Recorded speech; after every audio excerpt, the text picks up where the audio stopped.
Okay, hello. Today we'll talk about an important North American architect. Actually, he was born in Ireland, Kevin Roche, born in 1922. And let's read a little bit about him. As you can see, him on interesting first name, Kevin Roche, born on June 14th, and today is June 14th, but 2023. So he was born exactly 101 years ago on this day, June 14th, and died in 2019. Like many architects, he lived a long life. Was an Irish-born American Pritzker Prize-winning architect.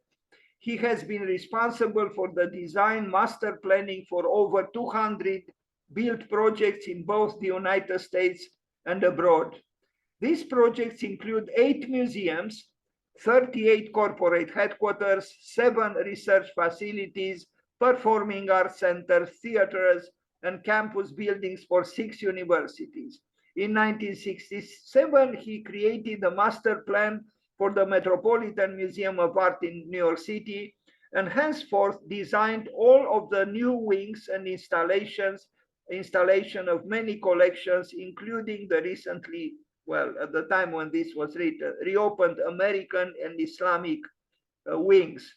In other words, a very successful architect, maybe a little bit too successful, if I can say so. Born in Dublin and a graduate from the University College, Roche went to the United States to study with Ludwig Mies van der Rohe at the Illinois Institute of Technology in Chicago. In the United States, he became the principal designer for Eero Saarinen and opened his own architectural firm in 1967. Among other awards, Roche received the Pritzker in 1982, the Gold Medal Award from the American Academy of Arts and Letters in 1990, and the AIA, the American Institute of Architects or Architecture Gold Medal in 1993. This was the man, and I liked this picture of him, you know, because he's reading. Well, he's reading, but with a glass of, I imagine, wine in front of him. But I like his expression, you know. It's like an interesting, unpretentious man. And here he is in his old age, as I said, and you saw he lived for a very long life. Kevin Roche, here he is like with a mischievous expression on his face, kind of, you know, middle life crisis. He looks a little bit like Joseph Brodsky here, the youngest Nobel Prize laureate in poetry, born in Russia. And here is something else. Unfortunately, architects in the end betray themselves, their big ego. Look at him. I mean, it's a difference now between this man and this man. Sad. I mean, yes, he built that building on the right, but I don't know. Is this evolution or involution? Here he is with, I don't know, is this the Pritzker? It happens that I see the 2 colors of the Ukrainian flag there. But this would have been in anticipation because this happened, I don't know, before the war in Ukraine, for certain, although he seems to be here, you know, in the 21st century. Kevin Roche and John Dinkeloo, they worked together, these 2 architects. As far as I know, everything that was designed by Kevin Roche was designed working together with John Dinkeloo. I don't think that firm split like it happened often. And here they are. On the left, Kevin Roche. On the right, John Dinkeloo. I made this note, obviously malicious and maybe not quite correct, but it crossed my mind that somehow, because it's known the Irish are, you know, Catholics, I asked myself if his architecture is not some kind of a Catholic capitalism, if there is something like this. Now, I start with a famous work by them, and it was and it is still a very good building, but for a company that you know, brought upon us the T model and you know, the disaster of pollution through a multitude, giant multitude of cars, and cars again. Because we arrived at saying, instead of saying, oh Lord, we say, oh Ford, the Ford Foundation in New York City. But the building is good.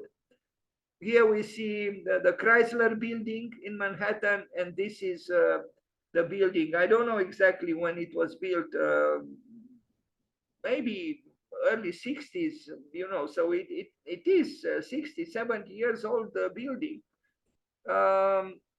It's a good building, and it's a good building thanks in good measure to a very generous atrium, which is populated by nature to an extent.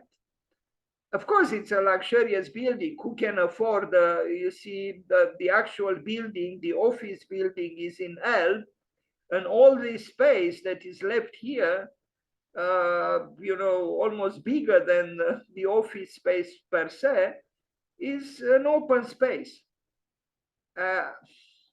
Well, Ford afforded it, of course. And here you see in the section. I don't know how those trees feel there. I guess they have a good life, you know, they are nourished with ingredients of some sort, and they have plenty of light, but they are still encapsulated, they are still incarcerated in the glorious cage of man. And here is the building. Mr. Ford is incarcerating the Lord. Because if Frank Lloyd Wright was correct when he said, I believe in nature, but I spell it God, then, you know, these trees are the emissaries, the ambassadors of God. And Mr. Ford, in complicity with the architects Kevin Roche and John Dinkeloo, incarcerated the trees, the emissaries of God.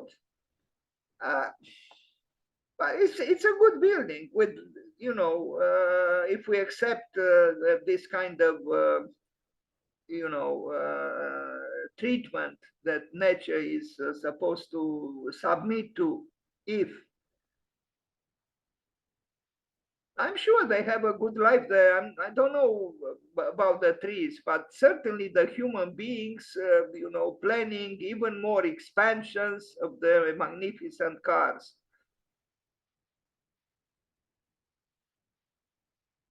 That's where the money is. Otherwise, you know, look at the office of an executive, you know, I don't expect to see, you know, on those shelves Arthur Schopenhauer or Friedrich Nietzsche, but they don't need the troubled philosophers in order to increase their revenues. Money, money, and again money. And cars running. And here is the architect, sure of himself.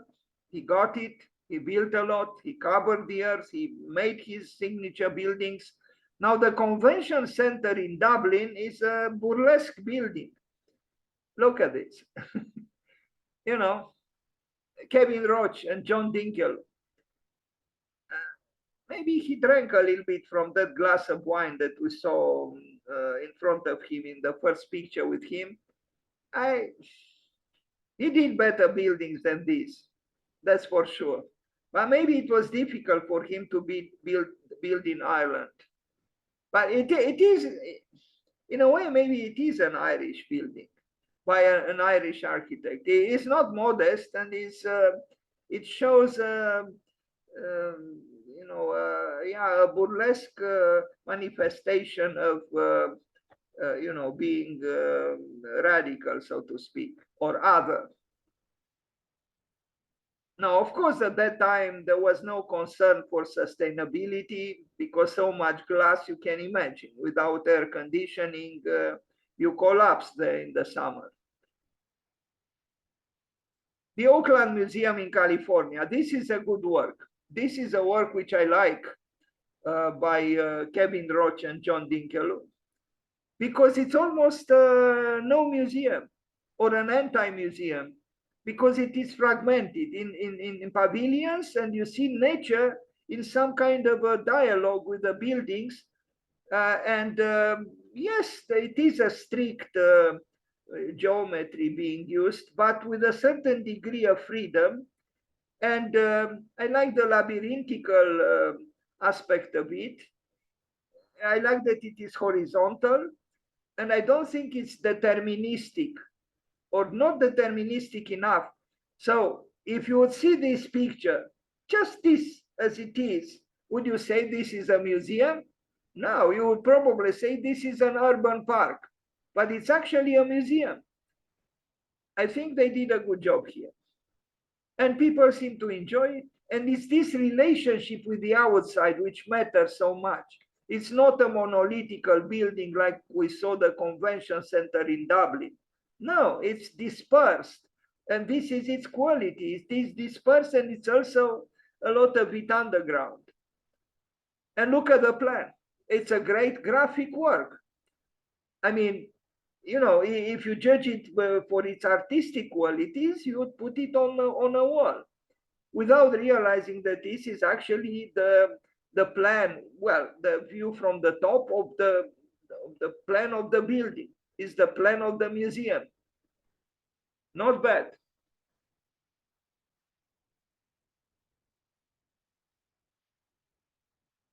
Look at this. You would be very, it would be very legitimate for you to ask, where is the museum? Where is the museum? It's here.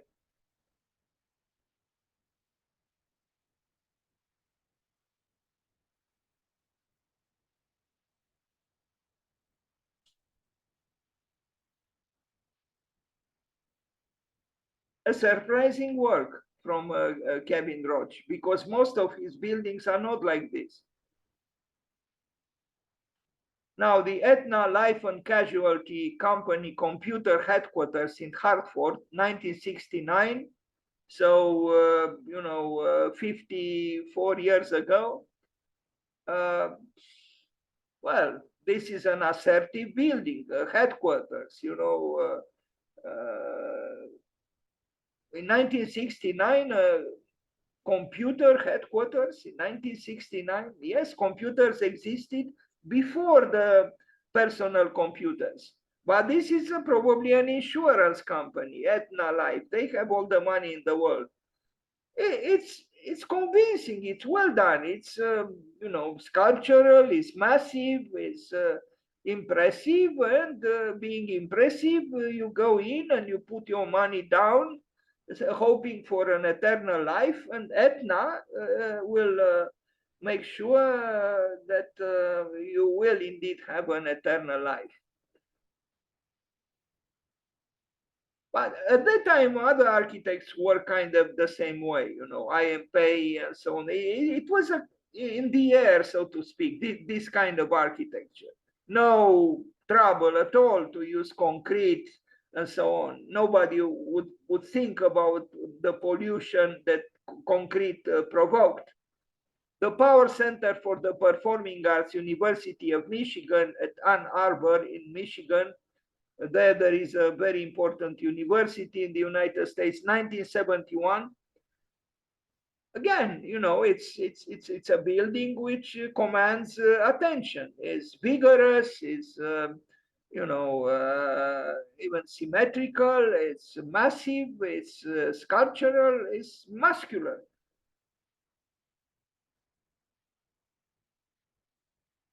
I actually like that modernism from the 60s and 70s, when people truly had optimism. The Second World War ended. Vladimir Putin, well, he was born, but he was still a child. So, people didn't think about the end of the world. And, they believed in this modernity. And it shows the architecture is confident and expresses this confidence, I would say, adequately. It's a university campus, but you can tell here that there is some kind of academic capitalism. But I'm not intending to criticize a building which is, I would say, more than acceptable. Now, the Knights of Columbus headquarters, funny the naming, Knights. These are not the Knights of the Apocalypse. These are not the Knights of the Middle Ages. They are the Knights of Columbus headquarters in New Haven, Connecticut. And I think it's a good building. I mean, both are good buildings, but because both the structure on the left and the tower were built by Kevin Roche. One was destroyed, unfortunately, but look at the tower. It does have force. It is impressive. Now, what exactly these so-called knights did and do? Business, what else? Financial speculations. Let's not imagine that they were animated by spiritual or idealistic concerns. No, it's about money. They have the money to hire Kevin Roche and John Dinkel. But it's a heroic architecture celebrating capitalism when capitalism had very few adversaries. I mean, besides, the communist or socialist part of the world. I kept saying, and I will continue to say it was not communism that damaged the climate. It was capitalism, and it is capitalism exactly because of its successes. The communists were poor. Yes, they did terrible things themselves, but they didn't cover the earth with highways and cars because they didn't have the money for that. It was the capitalist unstoppable passion for progress that created, the anomaly of having only 3 seasons in Romania, for example, because winter is gone. And capitalism had no problem to destroy the structure on the right, which is it's a good building. Okay, not very modest, although it is horizontal. But if I remember correctly, I saw pictures with it being destroyed. And the tower during the construction, yes, in a certain way, Kevin Roche was a courageous architect in the sense that he allowed himself to build in this muscular way, in this vigorous way. This is a parking, I imagine. All that structure there, which is, cantilevered rather dramatically left and right, all steel, and steel again. Why? Because we can. You can imagine the cost of these buildings. And nature and dust and cars, and the blue sky. Well, the blue sky is maybe not so blue any longer. The temples of consumption, look at this. Was it me who wrote this? Maybe. The temples of consumption. So the temple of consumption, the horizontal one, demolished, although a rather recent building, no? I mean, we have buildings by Andrea Palladio, no? We have buildings by the Gothic builders. We have buildings by the Greeks and buildings by the Egyptians. This was built 50 years ago and is demolished because capitalism is unstoppable in its obsession with, progress. But the tower is still, the Tower of the Knights is still there. Now, a most unusual US postal office, because when you think of a postal office, you think of a little office where you have to stay in line in order to send a letter. Well, not too many people send letters any longer, But sometimes we do have to go to the post office, but not this kind of post office. Look at this. And it's not bad. It's just that this cannot be a post office, and not even in the United States. I lived for many years in the United States. I never saw such a post office. But it's true, I lived in big cities. This seems to be, with plenty of space around. It could have been a museum. It could have been a college. It could have been a memorial. But a post office? No way. But it's a good building. Maybe even certain artists, minimalists or not, would have liked it, like Donald Judd, for example. Post office. It's amazing. No, really. Can you imagine going into this building to buy a stamp? No. College Life Insurance Company, headquarters again. This man designed so many headquarters. My God, my God. In response to a growing company's request for office space, Kevin Roche, John Dinkeloo, and associates developed a master plan that would allow the incremental addition of floor space over time. The initial design included 9 identical buildings arranged in a parallelogram totaling 1.2 million square feet. Only 3 of the buildings were constructed in the initial phase, and the expansion plan was never fulfilled. The trio is known as the pyramids, and you'll understand soon why, for their simple geometry and slanting glass facades. Here they are, the 3 pyramids. I mean, these are not, there are no tombs of famous pharaohs here. They are just, this is just the headquarters of some company, life insurance. I mean, insurance companies, they have all the money in the world. Why? Because it is still a culture of fear. I mean, you turn on the radio, what do you hear? Are you over 50? Are you insured? You are not insured? So, of course, you run immediately to the headquarters of the insurance company and put your little money there because you don't want to die. You don't want to be, forced into, receiving destiny in your room uninsured. You have to be insured. And look at the massive buildings, it's in a way it's ridiculous, really.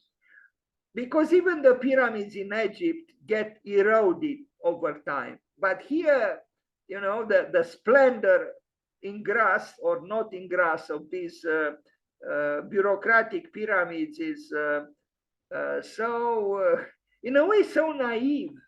And look at this. It's really lux calme volupté. Is look at the armchairs. All of this is done in order to get your money, to deposit your money in the insurance plan. And do you think it's an accident that they chose the formal paradigm of the pyramid? No, because anyone unconsciously or consciously associates the pyramid with eternity. So if you give money to an insurance company that is housed architectonically into a pyramid or pyramid-like building, a certain psychic mechanism tells you, whispers in your ear or in your mind or in your soul, you live forever. Just as because you are already associated with King Tut, with a pyramid. And of course, it's not like this. We are born in order to die, but we are not blades of grass. We still hope that somehow we'll endure, especially if we are insured. And he planned more, I think 9 pyramids. Yeah, they only built 3. I hope I have here the plan. I saw somewhere diagram with the plan. Yes, that's what he proposed. 9 pyramids, for God's sake.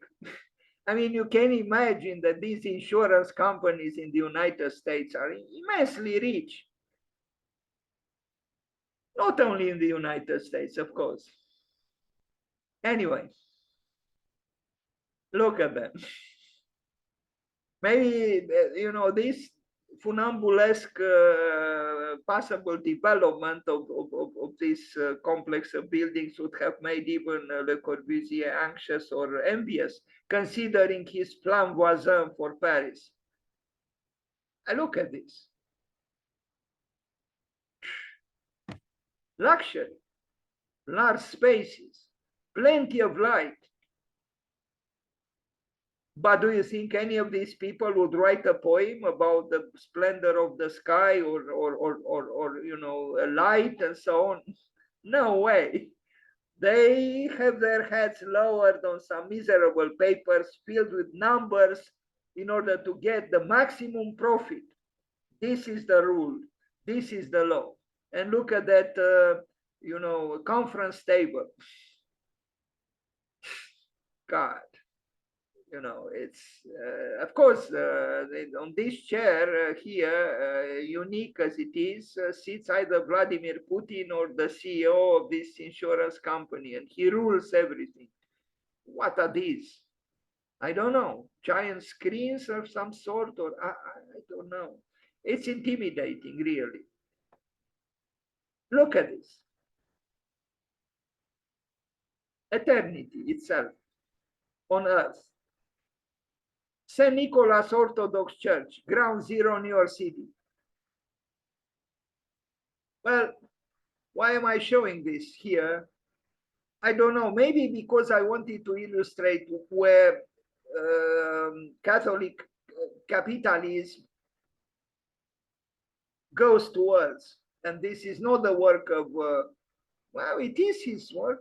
Wait, I'm a little bit confused.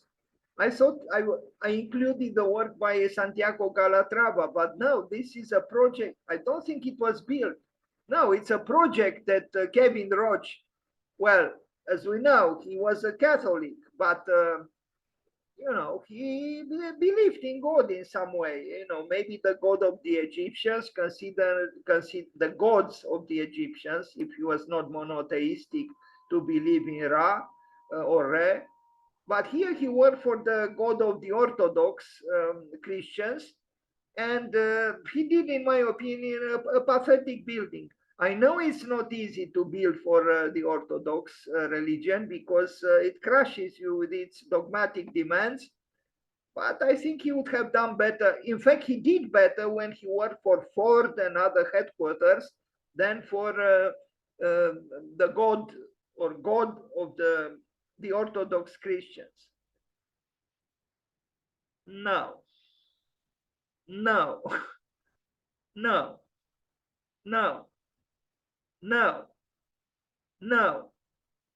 Fine Arts Center, University of Massachusetts, Amherst, Massachusetts, 1974, or almost 50 years ago. It's not bad, you know, it has the heroism of concrete, and it has a clarity, it has a, you know, a certain impetus. You don't know exactly where it is leading to, but you could say towards the infinite, the horizon. Plenty of concrete, of course, but I like the vigor of the building. You know, it's a building which says we can still rule the world, if not the whole universe. And if it wasn't for the pollution, it would have been even better. Section through, you know, model through how the light comes from above diagonally. It is a good architecture to an extent, but without any Hamletian hesitations, without doubts. But maybe I'm not totally right, because in this interplay between light and shadow, maybe you could discern some kind of, you know, hesitation, perhaps. You know, you have light and you have shadow. You don't have just light or just shadow. And concrete, when it is, you know, sincerely expressed and vigorously, I think is convincing. Even this building, which has, you know, a certain height and, you know, a certain number of floors, it has bigger, just like some buildings by Marcel Breuer, for example, who was also an European crossing the ocean and building in the United States. Center for the Arts at this university in Connecticut, 1973. I guess Ravenna would have liked it with his elemental architecture. In this picture, if you look, you could have said, wait a minute, you know, this is maybe, I don't know, some kind of a cemetery, or it could be some kind of a cemetery. It's a building which you wouldn't immediately associate with a university campus, because the openings are very rare, and you know, done as he did them. That's because you don't see what's happening, you know, on the other side. But this image, it could be many things. In a way, I like this very fact that it doesn't scream at you, I am a, you know, a university or a sum of classes and so on. Is an architecture of opaqueness, and this opaqueness is inducive to, you know, some kind of who knows, maybe Kevin Roche, who was raised in Ireland, and Catholicism was you know, was and is strong there. Maybe this wall, you know, this blank wall of large dimensions could represent some kind of maybe even interiorization, or I don't know. I'm just speculating. But look here again, you know, this could have been a museum. This could have been a temple. This could have been many things.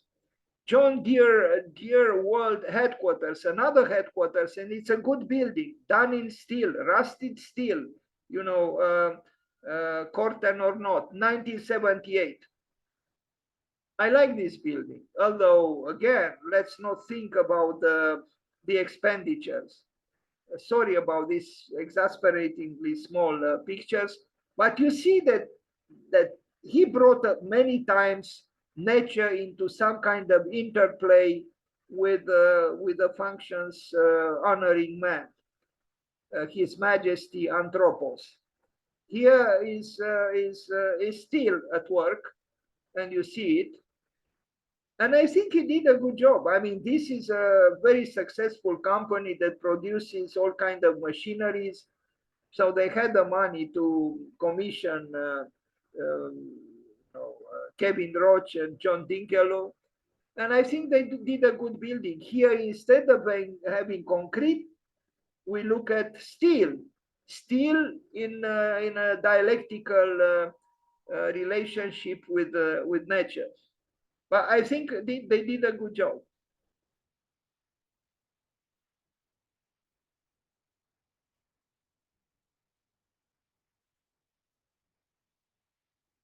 It's giant, as you can see. It is giant.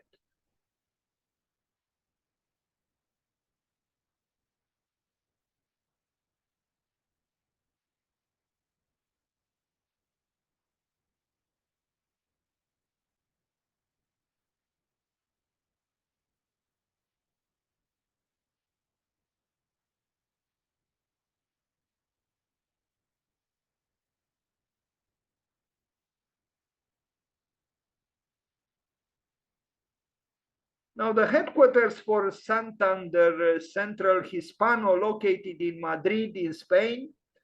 I don't know what to think of this. You know, it's the function, it's a headquarters. Again, it must be a business in Madrid.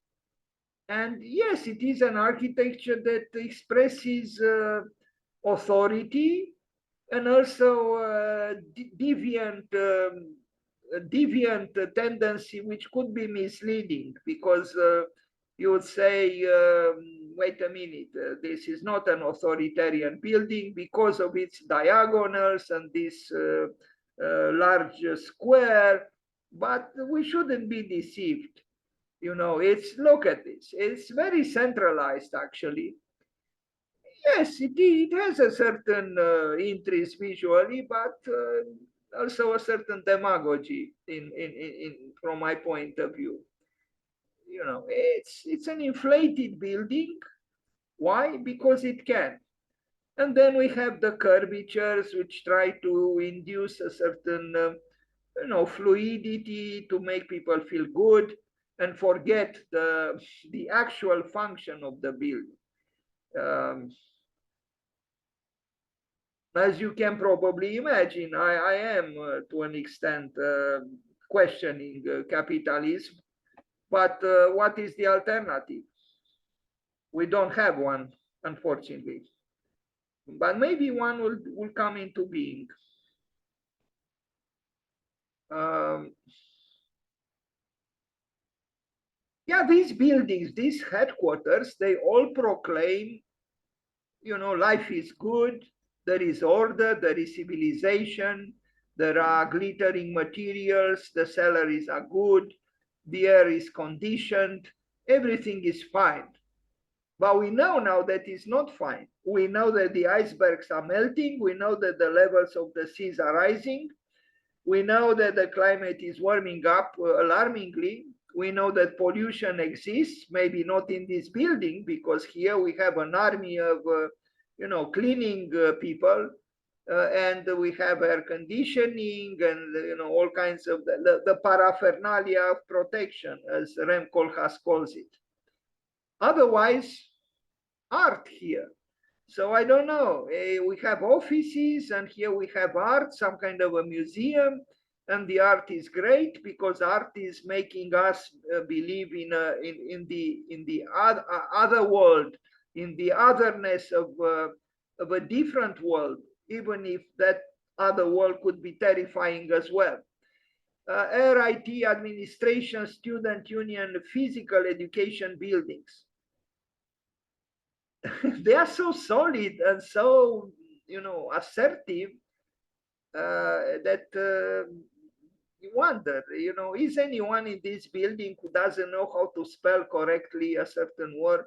I have to tell you, when I arrived in the United States, I worked in an architecture office where a graduate from a very good university, a North American architect, young himself, um, was coming to me for advice how to spell a certain word, although he graduated from an excellent university in the United States. And I was flattered, but also I didn't understand how come, a North American, man who was born in the United States would come to me, a recent immigrant, to learn the spelling of a certain word. So when I look at these buildings, you would say, in such buildings, people know everything. They know everything, and there are no, obscure areas or zones in the learning. But it's not so. It's a fortress. It's known that the American universities are like this. They are not, well, there are a few within the cities, but many are, in a protected, almost paradisiacal setting. Like here, it's a fortress, the fortress of learning. But I read that actually this is misleading, because you lead a very comfortable student life, and then when you finish, you go to the city and you are puzzled, because it's a different kind of life, a different kind of reality. And here the protections that these fortresses of learning offer are gone in real life. So this building, tells you everything is fine on this earth. Everything works. Now, the Knights of Columbus dies for papal visit. Yeah, he created this stage design for the visit of the Pope, because again, let's not forget, he was an Irish architect, and the Irish Catholicism is strong there. And so he did Kevin Roche. Besides doing lots of headquarters for capitalism, he also designed, a stage thing for the Pope. What is this? I think we are approaching the end of this presentation. 1990, 757th Avenue. It's a tower, as you can see, with some steps to make it a little bit more interesting. And it is a little bit more interesting, yes. Lots of glass, otherwise no window ever opens, which means this building has a massive, if not to say monstrous, machinery which produces air conditioning. It has to, otherwise you can't live there. But not just in this building, in any of these buildings. So there we have it, you know, the icebergs are melting, the levels of the seas are rising. It's not a bad building. It's a tower in a city of towers where the technology of man imagined that we can conquer nature and we can conquer everything because go getter, extraordinary Coke. Can you imagine the amount of money paid for that, advertising, for that banner? And it's not the only one. Look, everything around is covered with banners. Berkeley's capital. What we see there, the George, we did it. By George, we did it. By Coke, we did it. By banks, we did it. By insurance companies, we did it. Yes, you did it. But the icebergs are not happy, nor the seas, nor the animals, nor the plants, nor winter. That's it. So let's have a short discussion, if you don't mind.